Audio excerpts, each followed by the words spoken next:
भाइयों? এই যে দেখেন পাহাড় কেটে কেটে রাস্তা বানানো হচ্ছে। अच्छा, সেই দুঃখে এই দেখুন কতগুলো পাথর উপর থেকে ঝাঁপ দিয়ে নিচে আত্মহত্যা করেছে। সবার ডেড বডি পড়ে আছে, পাথরের ডেড বডি। সেই ডেড বডিতে সেলফি তোলার জন্য ব্যস্ত আমাদের উজ্জ্বলদা। বিভিন্ন কাজে সেলফি তুলছে, আবার বা হাত নিয়ে জানাচ্ছে যে আমার ছবি তুলো না। লজ্জা লাগা দরকার। আমরা সেই জন্য ক্যামেরাটা ঘুরিয়ে দিলাম। এইখানে বাংলার মাল দাঁড়িয়ে আছে, দারুন, looking like a wow, so beautiful, so elegant, just looking like a wow. এই যে আমাদের তপন দা,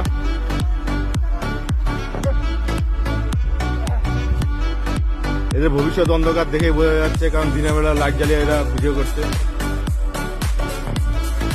এর সকালবেলা দাঁত মাজেনি, তাই দাঁত বের করে আমাদের দেখাচ্ছে যে এইভাবে দাঁত না মাজলেও চলে।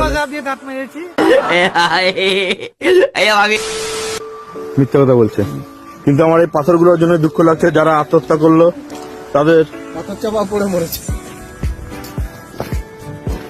যে কোনো সময় ধসে যেতে পারে, তুমি যেদিকে আসো। ওকে, খুব নরম না, কি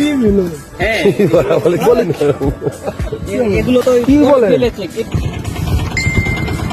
দেখা যাচ্ছে না।